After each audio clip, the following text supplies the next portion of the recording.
हिंगोली जिल्ह्यातून एक मोठी बातमी समोर येत आहे। कयाधू नदीवरील प्रस्तावित भूमिगत बोगद्याच्या विरोधात गेल्या 6 दिवसांपासून सुरू असलेल्या उपोषणाची प्रशासनानं अखेर दखल घेतली आहे। प्रशासनाच्या 12 दिवसांच्या अल्टिमेटम नंतर उपोषणकर्त्यांनी आपले उपोषण तात्पुरते स्थगित केले आहे। मात्र बोगदा रद्द होईपर्यंत साखळी उपोषण सुरूच राहणार असल्याचा इशारा देण्यात आला आहे। पाहुयात याबाबतचा सविस्तर रिपोर्ट। हिंगोलीच्या कयाधू नदीवरील प्रस्तावित भूमिगत बोगद्याचा वाद आता निर्णायक वळणावर पोहोचला आहे। उपोषणाच्या 6व्या दिवशी प्रशासनानं या आंदोलनाची गंभीर दखल घेतली। कार्यकारी संचालक टिंबलवार यांनी माजी खासदार शिवाजी माने आणि डॉक्टर रमेश शिंदे यांच्याशी संवाद साधून आंदोलकांच्या मागण्या रास्त असल्याचं मान्य केलं आहे। अनुभवलंय, कारण मी आंदोलन करता आहे म्हणून माझी आमच्या सगळ्यांच्या वतीने तुम्हाला विनंती आहे की आमरण उपोषणाचा हा मार्ग आपण सोडून द्यावा। अन्य मार्गाने आपण उपोषण आपलं चालू ठेवू, त्याच्यात काही दुमत नाही। आम्ही तुमच्या बाजूने आहोत। जोपर्यंत हा आपले प्रश्न सुटत नाहीत तोपर्यंत आपल्याला हे असंच चालू ठेवायचंय। परंतु कुठेतरी चर्चा झाल्याशिवाय डॉक्टर साहेब हे काही मिटणार नाही आणि आपल्या मागण्या आपण त्यांच्या कानावरती घालून आपली मागणी कशी न्यायसंगत आहे, कशी न्यायपूर्ण आहे, आपला अधिकार किती पाण्यावरती आहे आणि कसं पाणी आपल्याला मिळू शकतंय हे आपण आपले बाजू शासनाला मांडूयात। आणि मला वाटतं, मला आशा आहे की आताच माननीय आमदार साहेबही बोललेत, त्यांची चर्चा माननीय कार्यकारी अभियंता यांच्याशी झालेली आहे, ईडी साहेबांशी त्यांची झाली, मी खासदार साहेबांशी आता बोललो, त्यांनी विखे पाटलांशी बोललेत आणि ही वेळ मिळेल मला वाटतं त्या मीटिंगला आपण सगळेच जण राहूत आणि हा प्रश्न धसास लावूत। मी विनंती करतो पुन्हा पुन्हा आपल्याला की आपण हा आमरण उपोषणाचा मार्ग सोडून द्यावा। माने साहेब यांच्या विनंतीवरून सर्व आपल्या माझे शेतकरी मायबाप महिला मंडळी असतील, सर्व या ठिकाणी लेकरबाळा असतील, सर्वांच्या विनंतीवरून या ठिकाणी मी उपोषण फक्त आपण या ठिकाणी तात्पुरतं आपले पूर्ण नियोजनानुसार स्थगित करतो आणि या ठिकाणचं ठिय्या आंदोलन प्रत्येक दिवशी 3 गावं राहतील, 6 गावं राहतील, हे ठिय्या आंदोलन चालू राहील। या ठिकाणी मी लांब साहेबांना पुन्हा नम्र विनंती करतो, साहेब या ठिकाणी वाद होईल किंवा या ठिकाणी कायदा व सुव्यवस्था बिघडेल याची काळजी घेण्यासाठी आपण या ठिकाणी कुठलेही काम चालू करू नये। या ठिकाणी कुठले आपले वाहन वगैरे असतील, कारण आम्हाला धमक्या देत आहेत या ठिकाणी तुमचे कॉन्ट्रॅक्टर लोक सुद्धा आमचे खूप लांब आहेत।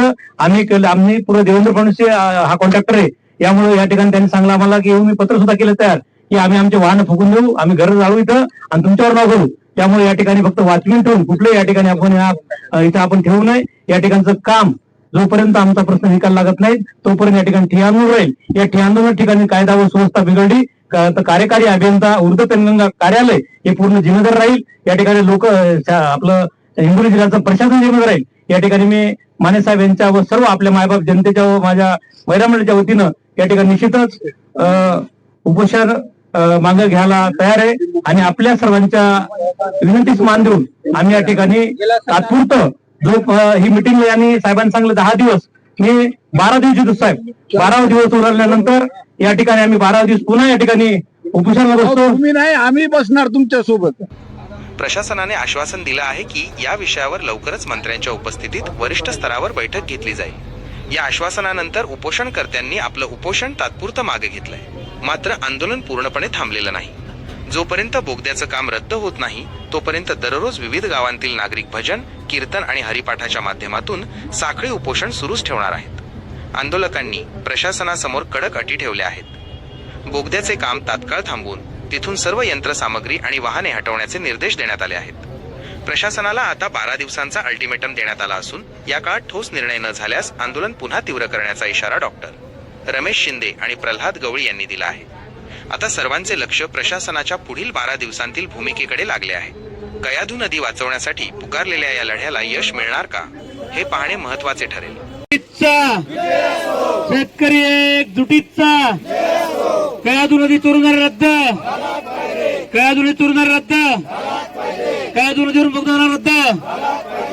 शासन ने जनते को डरती है, ये शासन जनते को डरती है, ये शासन जनते को डरती है।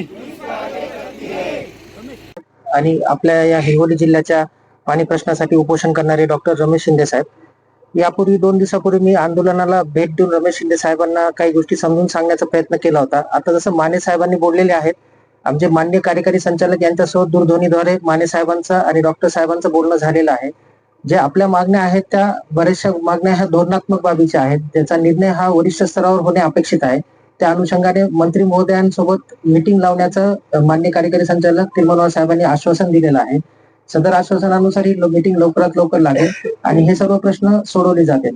त्याबाबत माने साहेबांची व डॉक्टर साहेबांची एक जी प्रमुख मागणी आहे की कयाधू नदीवर साखळी 7 ते 8 उच्च पातळी बंधारे बांधणं व खरबी उगम स्थानापर्यंत किती पाणी उपलब्ध आहे ह्याचे आकडेवारी देणं. त्या बाबतीमध्ये मी स्वतः 2 दिवसापूर्वी वरिष्ठ कार्यालयाला कळवलेलं आहे. दूरध्वनीद्वारे सुद्धा ह्या विषयाची किती महत्वाचा विषय आहे आणि किती अर्जंट विषय आहे हेही कळवलेलं आहे. त्या अनुषंगाने आमचे वरिष्ठ अधिकारी या दोन्ही बाबीच्या दृष्टीने कामकाज करणार आहेत. सोमवारपासून ह्या सर्व बाबींची पुढील पत्रव्यवहार होऊन ही बाब लवकरात लवकर मार्गी लागेल अशी मी आशा बाळगतो. आणि डॉक्टर साहेबांना विनंती करतो की माननीय मंत्री महोदयांच्या अध्यक्षतेखाली यापैकी बरेचसे प्रश्न सुटणार आहेत, त्यामुळे आपण उपोषण सोडावे ही विनंती करून थांबतो. सहभाग असतो आणि या पाण्यासाठी मला वाटते आज 15 ते 20 वर्षापासून पाण्यासाहेब आपल्या जिल्ह्यासाठी या ठिकाणी पाहिला असेल पूर्ण तातडीने प्रश्न मांडत आहेत. आपला जिल्हा परभणीतून जलहाऊस कसा अलग करायचा, अनेक प्रश्नावर मानेसाहेबांनी आंदोलन केले. अनेक प्रश्नावर मानेसाहेबांचं या ठिकाणी खूप मोठं योगदान आहे. आता मी तरी जवळपास 2 ते 2.5 वर्षात आलो. निश्चित मी या ठिकाणी आपले सर्वांचे नेतृत्व, आपले सर्व नेतृत्व म्हणलं पालकत्व म्हणता येईल, कारण यांच्या विश्वासावर मी ठेवून निश्चित या ठिकाणी फक्त उपोषण मागे घेत आहोत. या ठिकाणी जर मिटिंग लावली तर, आणि या ठिकाणी कार्यकारी अभियंता लांब साहेब आले त्यांचं सुद्धा या ठिकाणी मी अभिनंदन करतो. आणि साहेब आपण जे म्हणता त्यावर आम्ही बिलकुल मागे घ्यायला तयार आहेत. या ठिकाणी आमचं दर दिवशी 3 गावं याप्रमाणे साखळी उपोषण ठिय्या आंदोलन चालू राहील. जर आपण या ठिकाणी ज्या दिवशी मीटिंग लागला आमचा प्रश्न सॉल्व्ह होईल त्या दिवशी आम्ही या ठिकाणचं ठिय्या आंदोलन उठू. रोज या ठिकाणी संध्याकाळी कीर्तन होईल, भजन होईल. आमचे जे शेतकऱ्यांचे जे मैत्रकारांना रिकाम म्हणून बसू शकत नाही, जे सांप्रदायिक कार्यक्रम असतात ते रोज राहतील. ज्या फक्त एक तुम्हाला विनंती आहे, या ठिकाणी आपली कुठली गाडी घोडी तर कुठले काय ठेवणार नाही, वॉचमॅन ठेवा. त्याला जर धक्का लागला तर आम्ही जिम्मेदारी घेतो, पण तुमचं या ठिकाणी कुठलंही साहित्य या ठिकाणी नसावं. हा बंधारा तात्काळ बोगदा काम बंद करावं, त्यानंतर मी उपोषण सोडेन. नसता या ठिकाणी मी उपोषणावर ठाम आहे, माझे प्रश्न मार्गी लागेपर्यंत.